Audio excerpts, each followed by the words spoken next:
Mengapa anak-anak sudah tidak mau mendengarkan nasihat orang tuanya? Ada dua faktor utama. Pertama, dia persepsikan sering melukai hatinya. Anda dipersepsikan olehnya bahwa Anda tanda petik keras, tidak mengerti. Ini persepsi mereka ya, sangat subjektif walaupun Anda tidak bermaksud demikian. Yang kedua, dia tidak mau mendengarkan nasihat Anda karena Anda jarang terlibat dalam event-event atau masa-masa penting hidup mereka.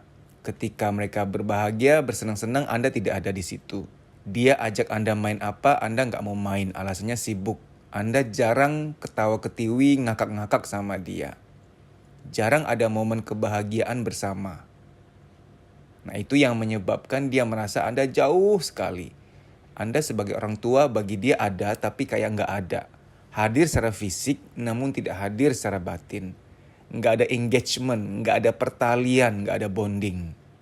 Sebagai orang tua tentunya Anda merasa, gimana ya, makin jauh nih anakku dari aku secara batiniah. Sementara aku ingin bisa ngobrol, ingin bisa menasihati, ingin mengubah dia. Kebetulan dia punya sesuatu yang harus segera ditingkatkan. Dia ada suatu gejala, ada suatu hal yang harus dia perbaiki. Sementara aku nggak bisa menyampaikan, aku nggak bisa masuk nih. Teman-teman, saya menawarkan program mentoring remaja. Mentoring, pembimbingan remaja. Di mana 2-5 kali saya akan mementor atau membimbing remaja Anda. Di mana 2-5 kali tergantung kebutuhan dan tergantung kondisi psikologis anaknya, saya akan mementor atau membimbing anak remaja Anda. Mengapa harus saya? Karena nggak bisa kita pungkiri, kadang anak lebih dengar orang lain dibanding diri kita sendiri. Karena anak sudah ada sentimen sama kita. Begitu orang lain yang ngomong, walaupun hanya simple, itu malah bisa masuk gitu loh. Nggak usah anak deh, kita sendiri. Kadang kita ya, dinasihati orang tua kita, oleh pasangan, oleh orang terdekat atau keluarga kita. Ya kita dengar-dengar aja, masuk telinga kiri, keluar telinga kanan. Itu masih syukur, masih lewat.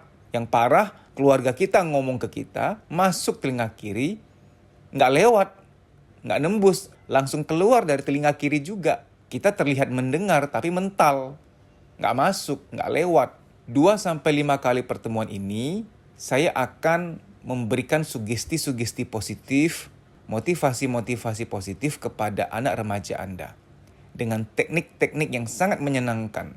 Ngobrol ngalur ngidul, tentang hobi, tentang kehidupan yang asik, tapi tanpa sadar masuk ke alam bawah sadarnya. Sugesti-sugesti positif sesuai kebutuhannya. Nanti tentu Anda ceritakan dulu ke saya, kebutuhan dia tuh apa sih gitu ya.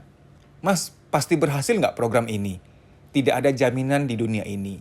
Orang sekolah SD, SMP, SMA, kepala sekolah, wali kelas, guru-guru tidak ada yang berani menjamin anak Anda pasti berhasil, pasti jadi orang yang sangat pintar sekolah di sini.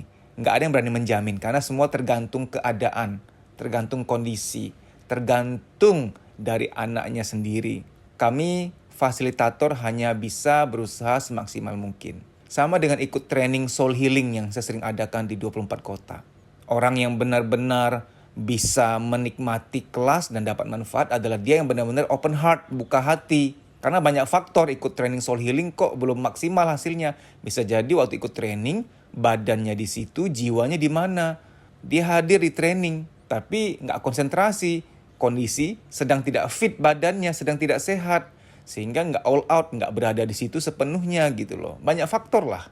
Namun untuk anak remaja, saya akan maksimalkan. Karena ini juga kan via telepon, dia nggak perlu kemana-mana.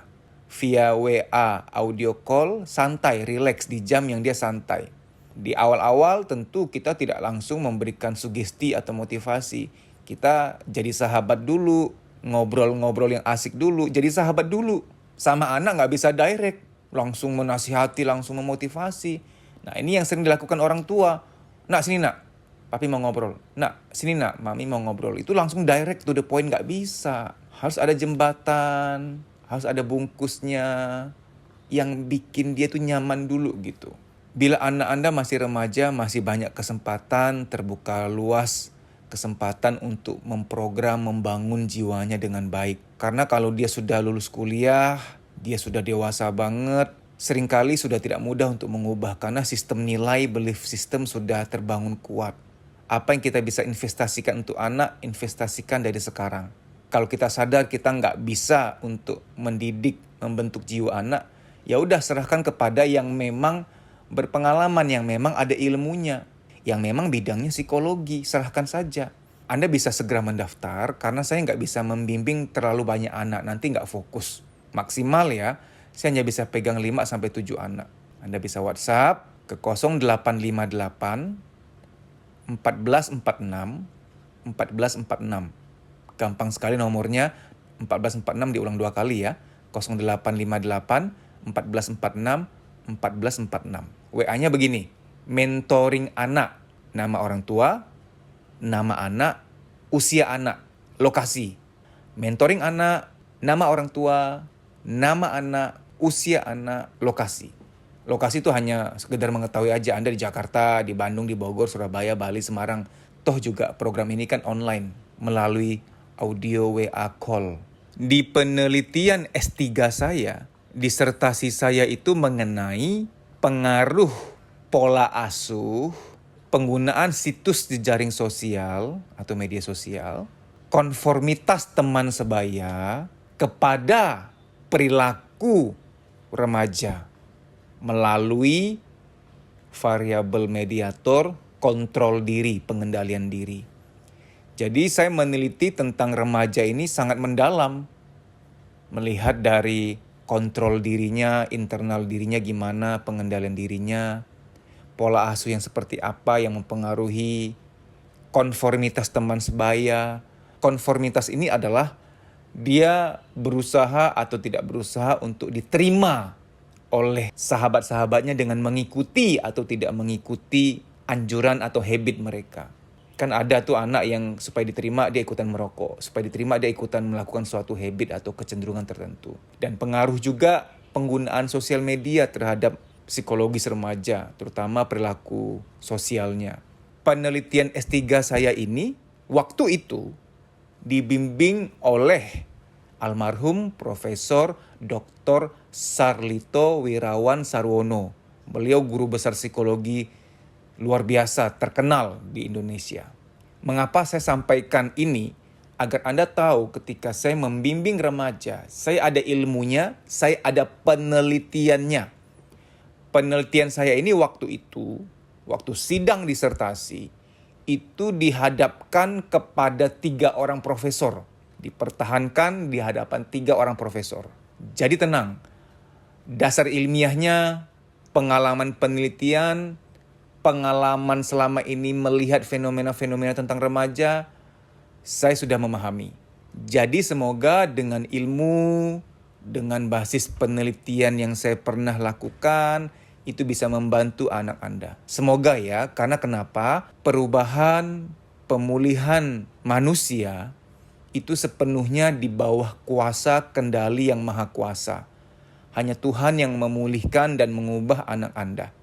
Bukan saya hanya alat, saya hanya sarana saja. Jangan berharap pada manusia. Baik demikian ya, semoga program ini bisa membawa perubahan, kebaikan, membangun jiwa anak Anda dengan baik. Terima kasih, sampai jumpa.